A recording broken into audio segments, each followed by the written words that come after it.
We are anonymous, and we are fighting for a better world. We do not forgive, and we do not forget. So, expect us.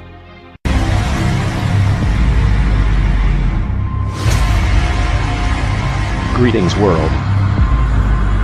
We are anonymous.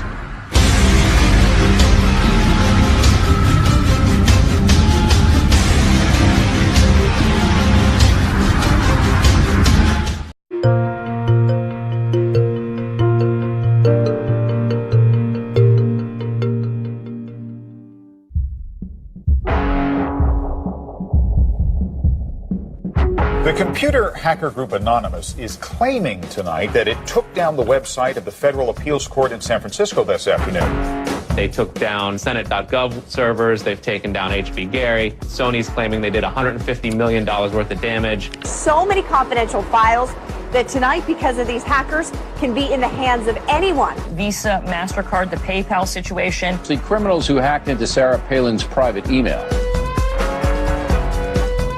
The Church of Scientology says Anonymous is a cyber terrorist group of religious bigots. Anonymous and this other group called Lulz Sec.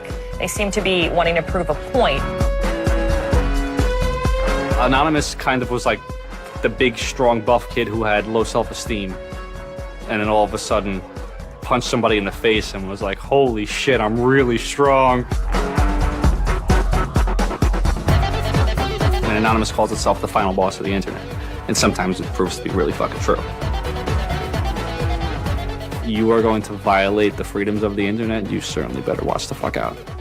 They are kind of the rude boys of activism.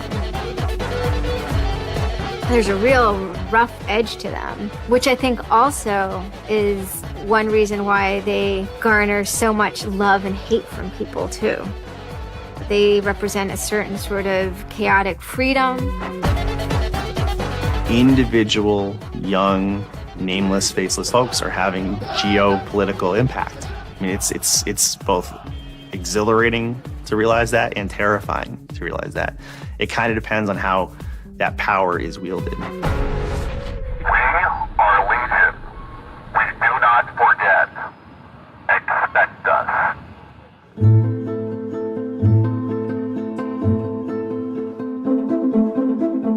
We stand for freedom. We stand for freedom of speech, the power of the people, the ability for them to protest against the government, to right wrongs. No censorship, especially online, but also in real life. We have members throughout society and all stratas of it worldwide. Yet we have no leadership. It's one voice. It's not individual voices. That's why we don't show our faces. That's why we don't give our names. We're speaking as one, and it's a collective. Good timing. I would love to live in a country where the government fears its citizens and not the other way around. But right now, plenty of anonymous actors are in hiding because of fear of reprisals by the government. I've been called many things. There's unpatriotic.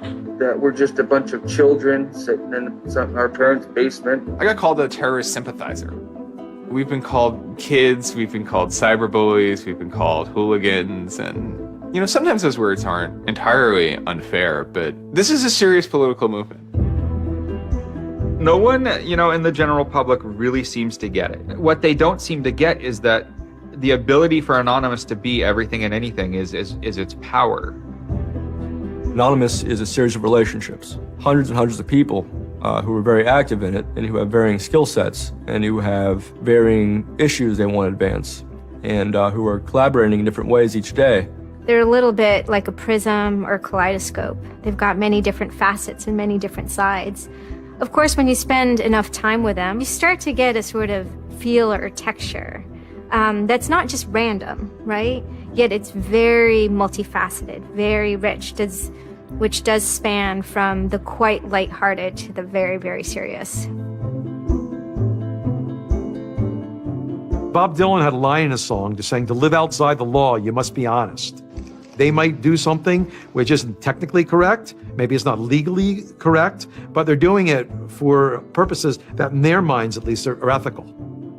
People who know what they're doing, who share an ethos, who have a commitment to exposing and humiliating the man, who have a very low tolerance of lies and what they perceive as evil on the part of overweening power structures. They share information, they share tools and techniques, and they are currently having a very good time. The hacker culture, as we know it, really sprang from one place. It was MIT, and it was specifically the people in the Model Railroad Club, the Tech Model Railroad Club. Hacking originated as humorous pranks. When the guys at MIT put a Volkswagen up on top of the dome of the building, and people woke up and saw the car up there in the morning, or they measured a bridge by the body lengths of somebody. I would say his name was Brian, and discovered the bridge over the Charles River was, 822 Brians. These are funny things. That's where hacking originated, and it migrated into engineering and computer communities. It's witty, it's pranks. I'm Chris Weishopel, former member of the Loft. We don't necessarily say hacking group because it makes it sound like we're hacking, so we used to call it a hackers think tank. Hacktivism was a term coined by a group called Cult of the Dead Cow. The Cult of the Dead Cow was really kind of sort of like a propaganda type of organization. They had a guy who's the minister of propaganda. They're kind of merry pranksters. Like everything they did was completely over the top. One of the guys there coined the term hacktivism because he saw one of the things his group was doing, which he called hacktivism, was writing software that people in other countries could use to communicate securely, even if their government was spying on them. So the principle was really, it was freedom of expression. It was everyone should have access to the internet. Everyone should be able to communicate and get their message out on the internet. Even more important in countries where there was repressive regimes, that if you said something against the regime, they would come and take you away, and you weren't saying it anymore. Just like in traditional activism, it spans the full gamut from sit-ins or pickets to actually spiking trees and pouring sand in, the engines of construction vehicles. I mean, there's real sabotage. The same thing does all fall under the hacktivism label. There is a spectrum. There's sometimes a strong anarchist flavor to it as well. It's resistance to authority and those who would impose groupthink and group behavior on people, which was rightly perceived to be a consequence of the digital revolution as it was used by people in power to do hacking on behalf of righteousness and to redress the grievances of the world. Lance lowered Don Quixote on his horse, nag though she was, flying at the windmills of modern life. Anonymous grew out of what's known as 4chan. And essentially, this is just a website where people can upload images and you don't actually give your name. It's just sort of anonymous. When you look at 4chan, you're often surprised because it looks like a site from like 1995 or something. The idea is very simple. You post a comment and you post a picture. And you can post under your name or anonymously. And it's separated into boards about particular topics. So there's a topic on anime, there's a topic on weaponry. There's like a 4chan board for origami, and you just upload interesting pictures of origami.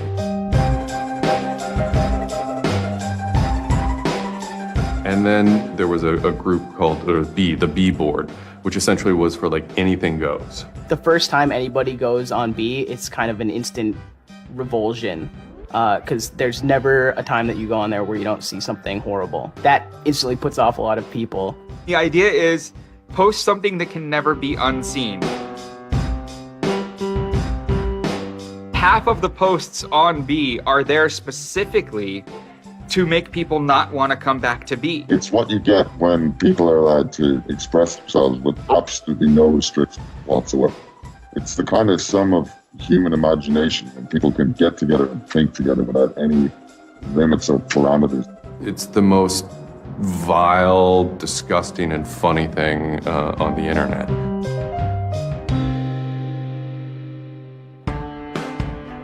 One of the important things about 4chan is to have a thread that really explodes and lasts for a long time.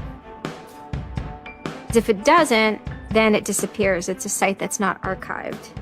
So it creates conditions for anything that grabs attention at some level.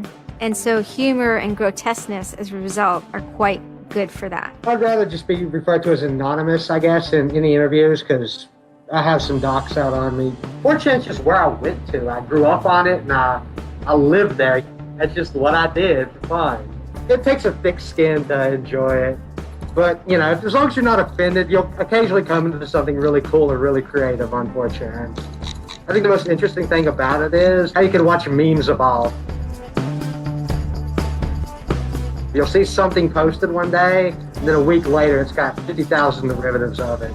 A meme is basically just an idea. It's kind of like a gene, but in the realm of the idea. A lot of the great internet memes that we all know and love, you know, lolcats, right? You know, little cats doing funny things, and then they have, you know, Icon has cheeseburger, right? All that stuff seems to start in this like petri dish that is 4chan b-board.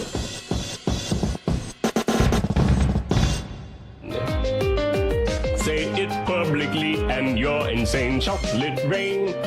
Name any meme from the last about 6 years, and I'll bet you either in its first posting ever was on 4chan, or at least one of its earliest revisions that became what it was on 4chan. I can see the food situation is so we'll be on our way. It's basically the best breeding ground for internet culture, and as far as I'm concerned. With your neighborhood insurance rates, chocolate rain.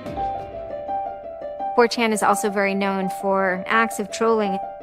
Trolling is a fucking art. Trolling is getting the person you're talking to get as pissed off as they possibly can, and for no reason except for your own enjoyment. Maybe you're trying to illustrate a point, but it's mostly for your own enjoyment. For them, it's funny that like people think the internet is serious business. And if people think the internet is serious business, it's a troll's job to make their life terrible. The idea of anonymous came initially as a joke. I mean, somebody suggested that what if the whole site, what if 4chan, what if B was just one person? And what if that's just one guy called Anonymous sitting somewhere and you're just reading all these posts by one guy? And it kind of looks like that from the outsider's perspective. I mean, there's no way to tell the difference. It might as well be one guy. Fox News did a very famous segment about it. They call themselves anonymous. They are hackers on steroids, treating the web like a real-life video game, sacking websites, invading MySpace accounts, disrupting innocent people's lives. And if you fight back, watch out. Destroy. Die. Attack. Threats from a gang of computer hackers calling themselves Anonymous. I've had 7 different passwords and they've got them all so far.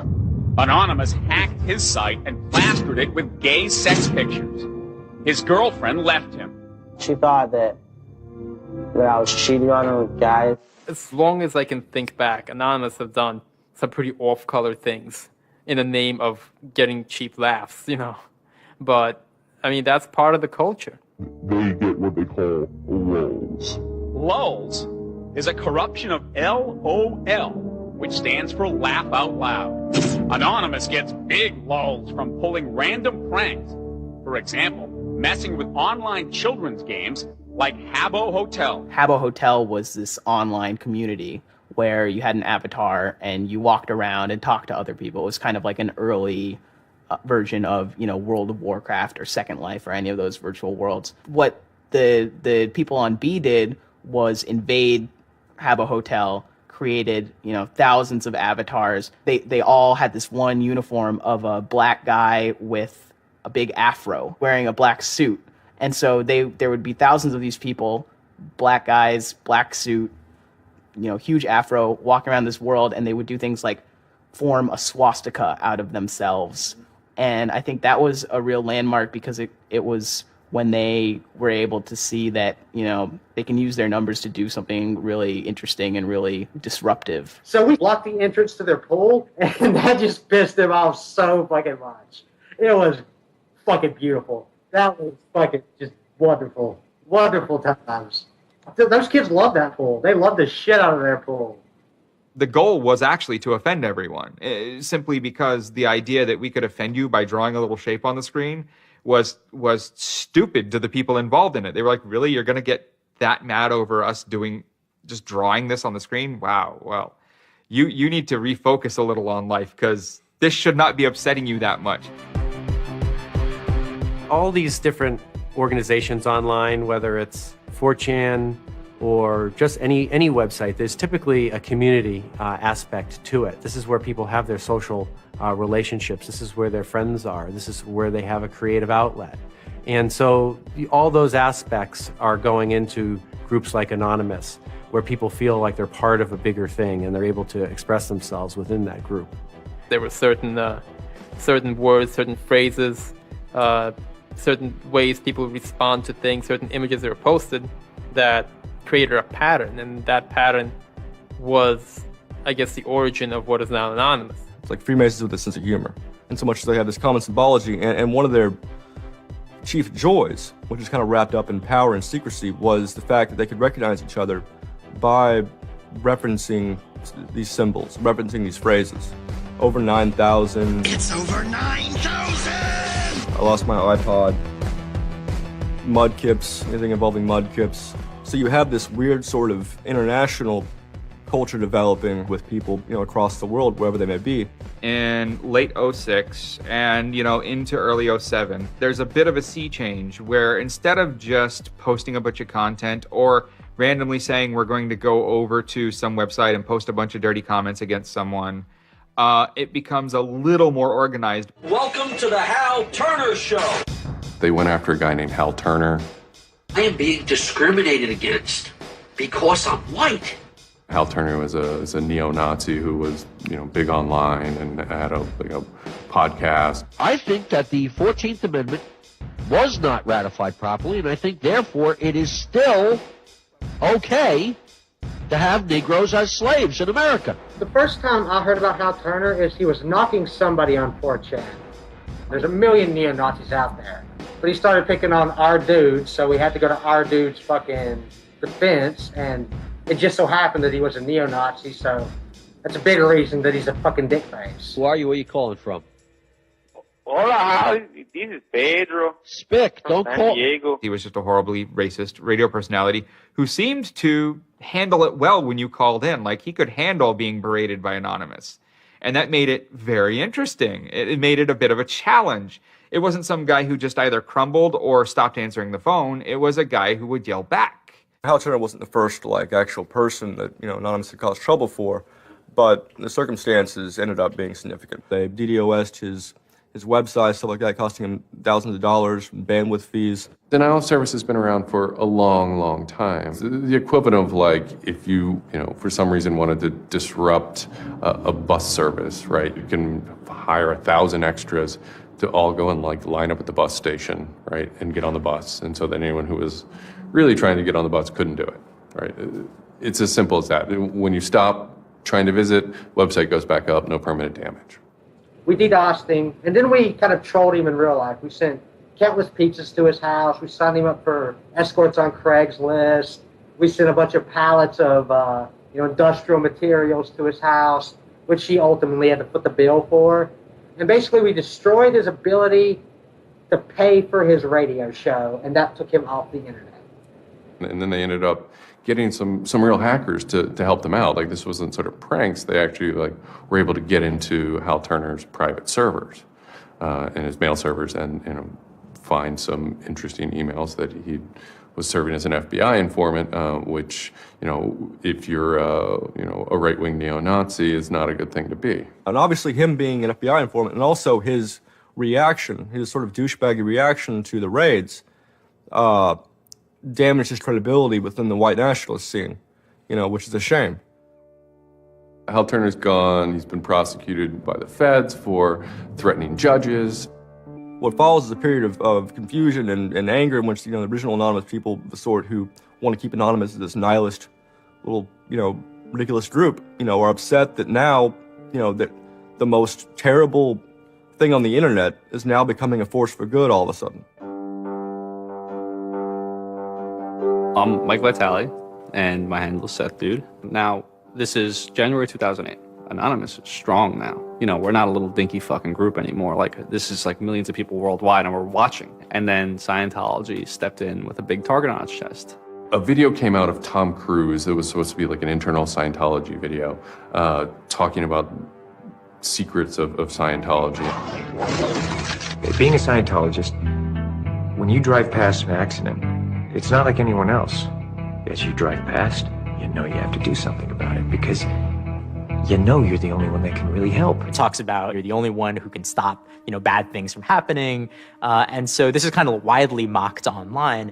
It circulated like wildfire. Instantly, the Scientologists post a DMCA, Digital Millennium Copyright Act. And this is a way that if you own content, you can go to video sites, upload sites, and have your content pulled when someone uploads it illegally. Scientology's always at odds with the internet, always trying to legally bully people out of fucking them over on the internet.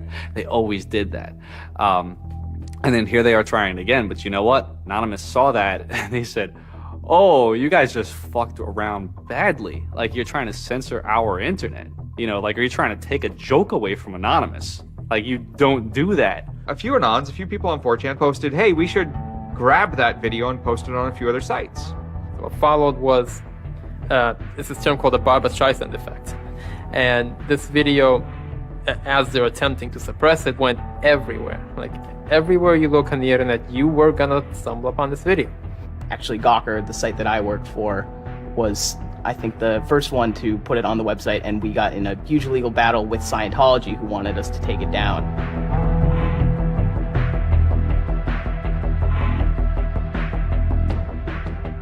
Scientology is an interesting target because in some ways it's the perfect inversion of what geeks and hackers value. At so many different levels: science fiction, intellectual property, discourses of freedom, science and technology. It's very proprietary, it's closed. And so in some ways, if you had something like a cultural inversion machine and you stuck geeks and hackers in there, you'd get something that looks a lot like Scientology. So it's quite offensive, and there's a real pleasure in attacking your perfect nemesis. And people who knew what Anonymous was to begin with were like, oh my God, Anonymous is going to go to war with Scientology. This should be really interesting. Especially because it's two weird-ass groups. I mean, I've been an Anon for a long fucking time. I know Anonymous is really strange. They're weird, and the stuff we like is weird, and it's really not mainstream at all. Now you have Scientology. Also really weird. A lot of crazy shit goes down. Anybody on the outside who's seeing this is going, let's watch these two retards fight. Like, both their pants are going to fall down, they're going to triple, and it's going to hurt everybody, and it's going to be hysterical. And then that's when 4chan kind of reared into action, really reared into action. And they started to troll the Church of Scientology. And this took the form of pranking the Dianetics hotline, ordering pizzas. I go to call them on the phone, and it's busy. And that's their main fucking Dianetics hotline. Their Dianetics 800 number, you can't get through because Anons have completely fucking clogged it and just probably saying stupid shit. The whole idea was just you call them just to keep them on the phone. What's an Elron? How do I Dianetics my face? They were not expecting that, and they couldn't handle it. I'm Brian Mettenbrink. I had just gone to 4chan just on pure happenstance, and I saw a post about the Scientology thing, and I started looking up stuff, and I'm like, oh, this is actually for a decent cause. I think I'll, do this. Anonymous members have developed a distributed denial of service attack tool called Low Orbit Ion Cannon, which is a name taken from a computer game. Low Orbit Ion Cannon is what's called an end game weapon in Red Alert. All you had to do was literally follow instructions step by step. You do it, you put in the site, you see that the IP is correct, you make sure that all these settings are good, and you hit the button, and off it goes. And what it does is it tells Scientology.org, in this case, it tells them to send their website to my computer about, I think it was 800,000 times in a weekend, and I'm pretty sure I probably took it down myself a couple of times. It felt like you were making a difference, just you yourself, and you didn't even have to leave your home, And one of the guys said, we need to make a video. We have to make a video. Hello, leaders of Scientology. We are Anonymous. When the video came out on January 21st. That was one of the first times that Anonymous, as a culture, started referring to itself as Anonymous as a movement. That video probably changed everything. We are Anonymous. We are Legion. We do not forgive. We do not forget. Expect us. It basically looked like if a computer was going to tell you that he was going to beat the shit out of you, this is what it would look like. That one video really galvanized that moment of innovation. That's exactly like with that video, internet activism, as it's known today, was born. And you just see this consensus forming that it's going to happen. So we made the code of conduct. Don't bring weapons. Dress accordingly. Cover your faces, because they will try and find out who you are and screw with your life. Rule number 17. Cover your face. This will prevent your identification from videos taken by hostiles. Scientology has a history of harassing, stalking, and just generally doing horrible things to its critics. So people needed a way to hide their identities. A lot of people had very legitimate fears. They don't want to be followed home. They don't want to be stalked. They don't want to put their families and themselves in danger. Everyone was going, well, we're going to wear a mask. What's the only fucking mask that we all already know or have a joke about? And it's the Guy Fawkes mask. You see the movie V for Vendetta, the ending scene where everyone's wearing a Guy Fawkes mask.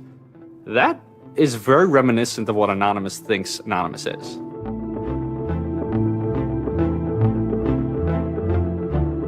We wanted to represent anonymity in some way when it moved into real life. I think that the Guy Fawkes mask was one of the most natural things to happen. It is the idea that none of us are as cruel as all of us. You have this massive crowd of people who are anonymous that is going to fight against a bigger thing and win. Even after watching the video, it's like, yeah, this is great, but who's actually gonna do it? Who's gonna step up? Are people actually gonna get out of their house? And I guess we were really affected by the stereotype of that whole community, they're being internet nerds, that too afraid to leave their mom's basements. No one thought that they were gonna come out. This is me on the way there. I haven't slept. Very fucking tired. And I remember going to the park that day, and it's really fucking early in the morning, which I thought was a bad idea. And I'm smoking a cigarette, and I'm looking around like, where the fuck is everybody? There's nobody here. So here I am, sitting in Bryant Park, waiting for the other announce to show up. I remember thinking like, oh fuck, like, am I gonna be the only one in the park? Am I gonna walk to Scientology with fucking 6 or 7 people? Which totally defeats the entire purpose of this, because now they could single me out, Then I get up and I start walking around and I see there's a lot of green balloons over there for some reason. On the other side of the park, there was like fucking 200 people. There was Guy Fawkes masks everywhere. And I'm like, holy shit, this is huge. There's a fucking lot of us. That's pretty good. I had no idea how many Anons there were until we started moving. And it just fucking got bigger. I remember walking through Times Square, and everybody in Times Square was an Anon. This is like a fucking 1,000 person per fucking minute foot traffic area. And everywhere I'm looking, I'm seeing fucking Anon symbols. It was fucking wild. It was really wild.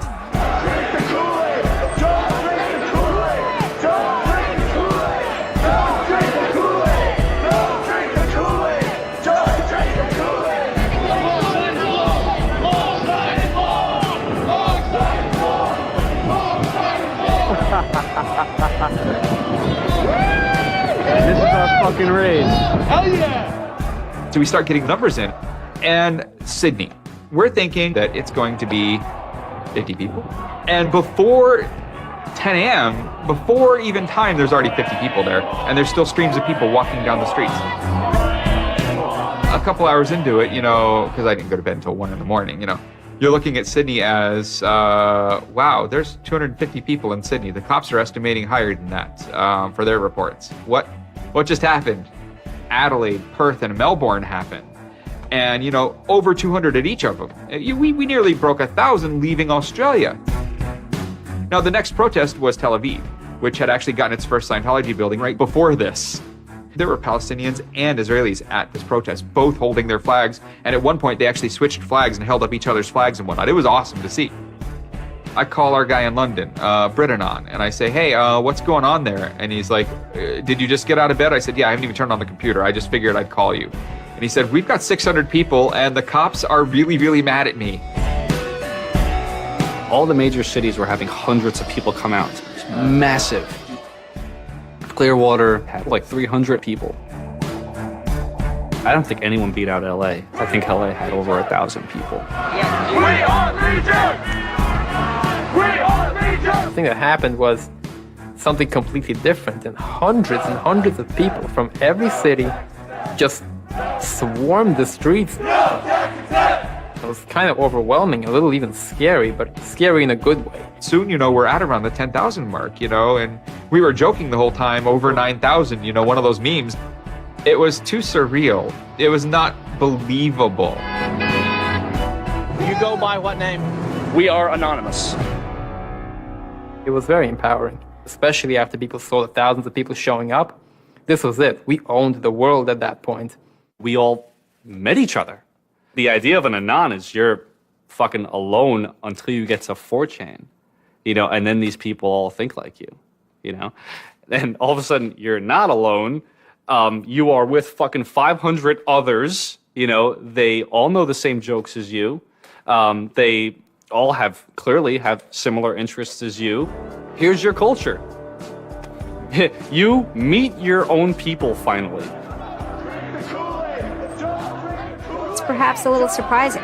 It's not just preteens or teenagers. There's a far more even mix of males and females than you would imagine otherwise. And there were a lot of these so-called guys who weren't socially good. They were very awkward. They still lived at home at 23, half of them virgins. And I'll tell you, the amount of those people who got laid from these protests happening is in the thousands that would not have for years probably. That's why those protests were so important. It was a chance to finally meet other people that were previously anonymous and unknown, and hence it was the moment of the end of their anonymity. Scientology, they kind of fought back, so to speak. They posted stuff online. While claiming they are peaceful, in less than 3 weeks, anonymous members made or encouraged 8,139 harassing or threatening phone calls, 3.6 million malicious emails, 141 million hits against church websites, 10 acts of vandalism, 22 bomb threats, and 8 death threats against members and officials of the Church of Scientology. They wanted to find me. They did. They hired PIs. They started taking pictures of us, threatening to sue us. I did the whole low orbit ion cannon stuff, and then I pretty much just went about my life after that for, I think it's 6 months, and then the FBI showed up here at my parents' house. 2 men got out of the car and took Flashed their their jackets off and laid their guns on the front seat and came up to ask us if Brian was home and explained that they were the FBI and they were looking for Brian, and I've never been so scared. I did the second most damage is what Scientology said. I sent the second most out of everybody. So I got the maximum for my category, which was 1 year in prison and 1 year supervised release. I think, the way I feel is for what I did was one of the most lopsided punishments I've ever read about or heard of. Yeah, I think it's ridiculous, especially the year supervised release where I can't touch a computer for a year. I'm not sure what that's supposed to solve except make my life difficult. So that computer behind me back there, I could go back to prison if I went over and touched it. I'm very proud of what he did. He stood up for what he believed in. I never would even dream of hurting anybody, It's just not me.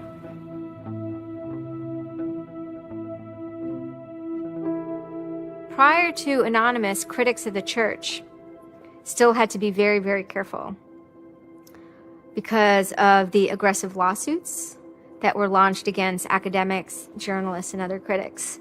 I would say that era is over. And Anonymous, more than any other sort of intervention, is probably responsible for that change. This actually caused a decent rift in Anonymous. There was one big group, significant group of people who would say, this Chanology stuff, it's cancer, it's awful, it's bad, it's just bringing attention to us that we don't want. One Anon said it well once. There is no leader.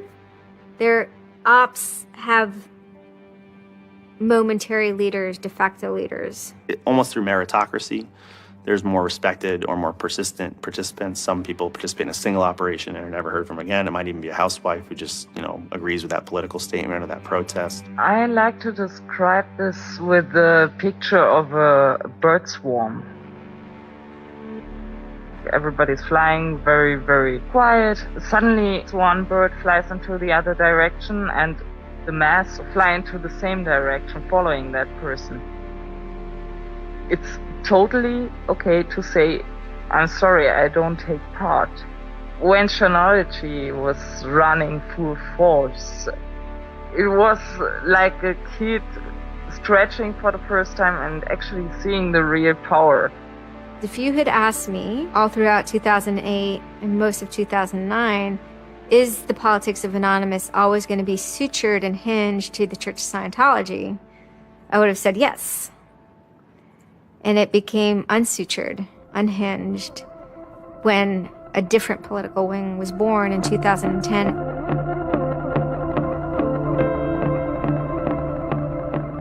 It is our task to find secret, abusive plans and expose them where they can be opposed before they're implemented.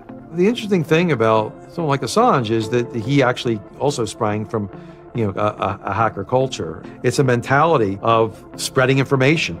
Julian was Mendax. He was the greatest hacker that ever walked the face of the earth when I was a kid.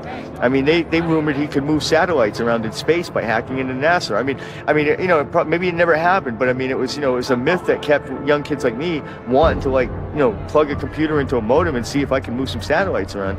WikiLeaks is an instantiation of the hacker ethos. Truth wants to be free, and we want to liberate it. WikiLeaks released a huge trove of diplomatic cables. There was a lot of controversy from every quarter of society. The WikiLeaks website released nearly 400,000 secret U.S. files on the Iraq War late today. It was the largest leak of classified U.S. files in history. There was one particular moment that really sparked the fire, and this was when PayPal, MasterCard, and Amazon pulled services for WikiLeaks. So all of a sudden, there's no way to actually process donations to WikiLeaks. And then people went and found neo-Nazi groups. Visa and MasterCard were perfectly fine with you being able to PayPal being able to make donations to them. But WikiLeaks, no. I think WikiLeaks is doing a good thing. It's just a total hypocrisy. They got their little fucking banking mafia to fuck, WikiLeaks over. People were incredibly angry. There was a real sense of rage. Anonymous endorsed PayPal. They were pissed. The numbers of participants were massive. And they managed over the course of a couple of days to disable the websites of MasterCard and PayPal. It was beautiful. Because what you had is people finally stood up for something.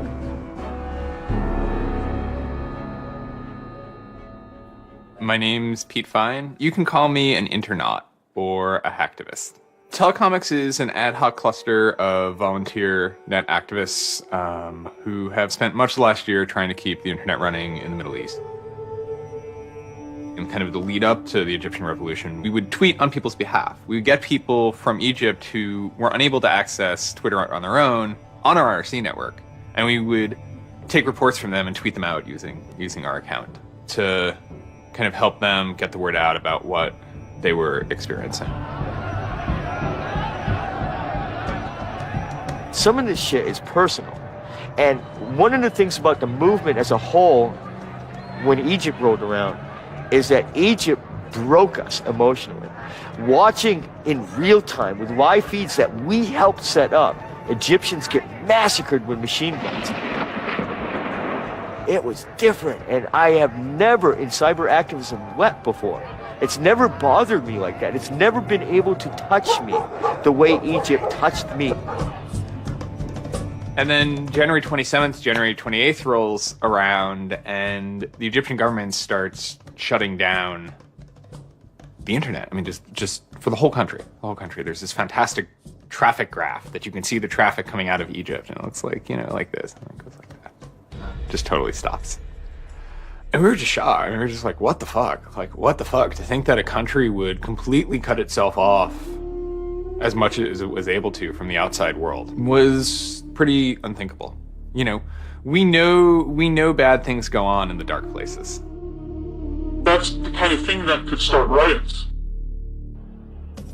I think when Mubarak did what he did, I think it really upset people here as well as in the Middle East. I put myself in their place, and I found myself in a desert of nothingness because he just wiped out everything that my world incorporated. That just showed me and everybody else that the same thing can happen at any time, at anywhere, in any government. Anonymous and the people on the internet stood up and said, go fuck yourself. You want to shut down their internet? Fine. The people on the internet will show them how to turn it back on. A lot of my friends helped with encryption, helped people on the ground in those countries validate SSL keys and certificates, and really showed them how to subvert their government and become free. And then Telecomics started to tweet connections to the internet, dial-up connections. In Egypt, the care package we put together included some kind of our comms information, the ham radio and dial modem details. In total, we helped coordinate and run about 500 dial-up modem lines. We also Googled up treatments for tear gas and other kind of basic medical treatment and found folks who could translate that into Arabic. Sort of put this together in a nice one-page PDF and fax, and off it goes. President Hosni Mubarak has decided to step down from the office of President of the Republic.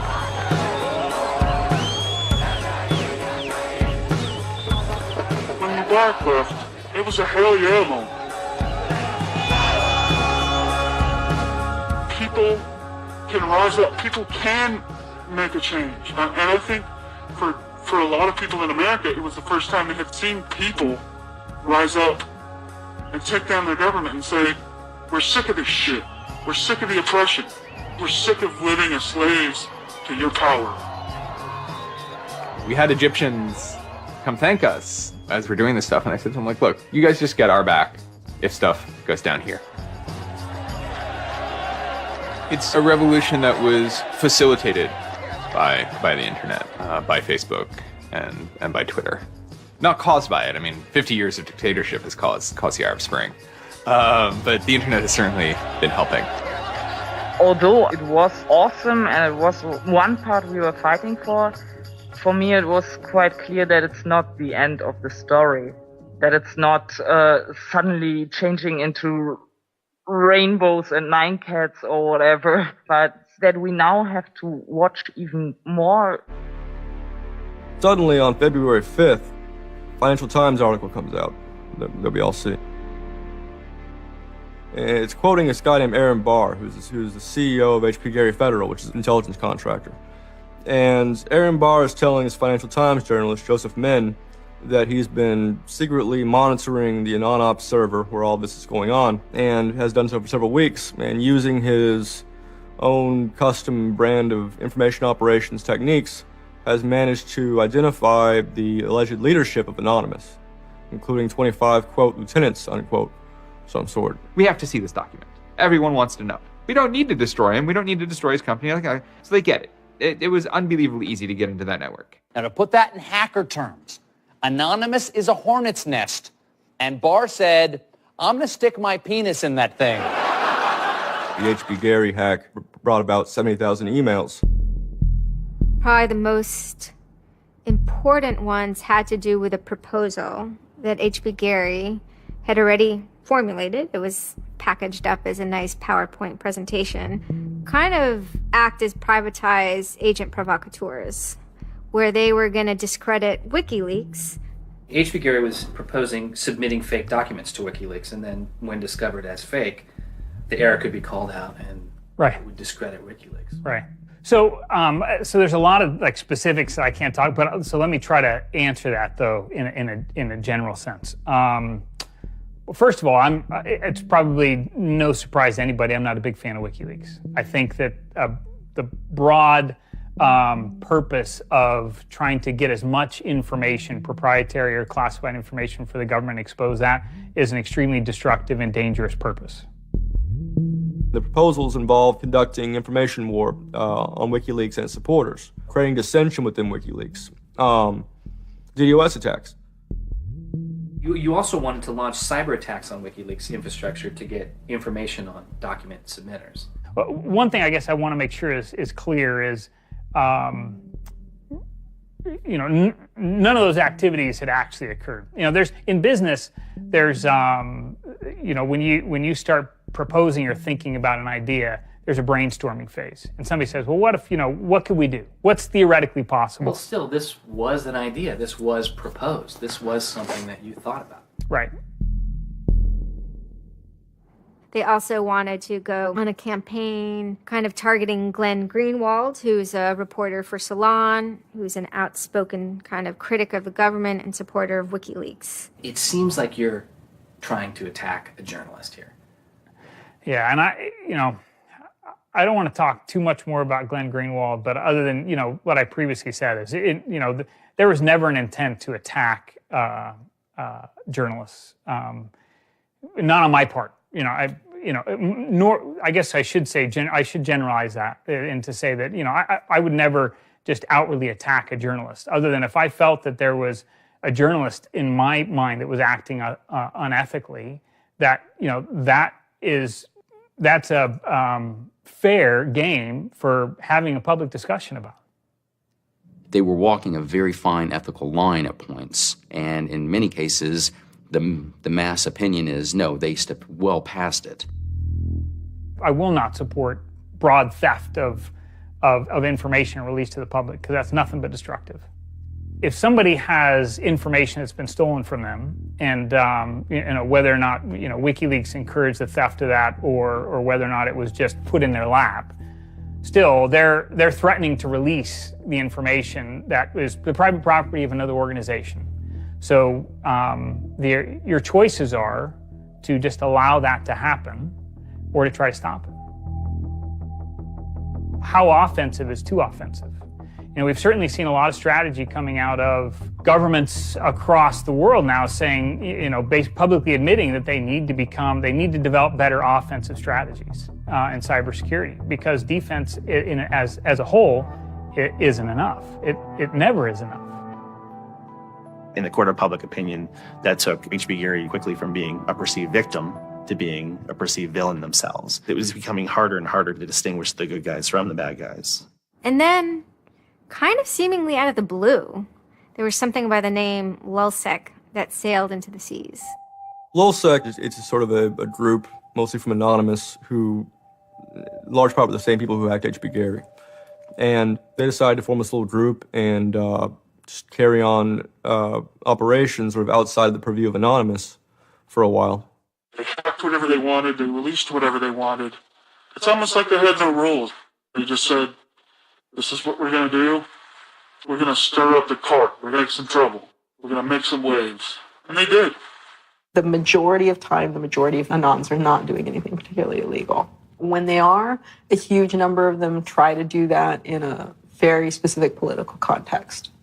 For those people, what Lulzsec was doing, they were funny, but they were attacking random targets. They were breaking the quasi-rules by attacking media. PBS's Frontline runs a documentary mainly focused on Bradley Manning, the alleged leaker to WikiLeaks. And a lot of Bradley Manning supporters didn't like it. They hacked a website putting a story that Tupac and Biggie had kind of escaped the world of celebrity fame and attention and retired quietly and discreetly in New Zealand. Lulzsec when they attacked PBS, that gave me the creeps. As a journalist, I'm not too thrilled with the idea of someone judging that we don't like you to write that. We don't like your reporting, so we're going to shut down your website. I'm uncomfortable with that. It could be me, and I could be writing something about a group that they didn't like, and I'm happy to sit and talk with them about it. But don't shut my website down. This is obviously about freedom of speech, so attacking the press would be would sort of be a bit of a contradiction. So people always said, well, we shouldn't do that. And obviously Lulzsec had a completely different agenda, so they had no problem doing it. Activism started to become sort of, I would say, almost more nasty, using, sort of more no-holds-barred kind of attacks, sort of more vicious attacks. They sort of saw themselves as going out there, breaking into anything, everything, governments, corporations, police departments, largely for the same reasons Anonymous would. They went after Arizona for immigration policy, 50-day run, causing mayhem, havoc, and then ended it. The computer hacking group Lulz Security has announced it's disbanding, saying it had achieved its mission to disrupt government and corporate organizations for fun. I call this whole thing the rise of the chaotic actor. And chaotic could be chaotic good, neutral, or evil. If you go back to the old Dungeons and Dragons charts. And some people see Anon-Ops initially, let's stick with Anonymous, as chaotic good. They saw Operation Payback, or they saw attacking Scientology, and they say that's good. It's like Robin Hood, right? Chaotic good. Outside the system, but doing something good. Other people saw Anon as chaotic evil, like the Joker. They just want to see the world burn and doing potentially irreparable damage. And the truth is, yes, it's the entire column of chaotic. I'm actually a little less concerned about some of the things Lulzsec's done and more concerned about the next generation of Lulzsec, the next turn of the crank of who takes it further or is more aggressive. Whoever fights monsters, should see to it they don't themselves become one. Really, as powerful as they seem to be, Lulzsec and Anonymous are really small potatoes compared to the bigger operations that are going on that we don't hear about, maybe operations funded by government. 16 people were arrested today, but dozens of FBI agents targeted alleged members of the loose-knit hacking group. Armed with search warrants, agents hit 6 homes in New York, along with locations across the country. The people arrested yesterday were suspected of attacking PayPal's website after the company shut off payments to WikiLeaks. Defenders of the hackers say they're merely engaged in civil protest, but FBI officials worry the disruptive cyber attacks could move in a more dangerous direction. So the FBI shows up at 6 in the morning, and it was really obnoxious. And I remember being frustrated and angry because there was nothing that I had done that would have justified an FBI search warrant.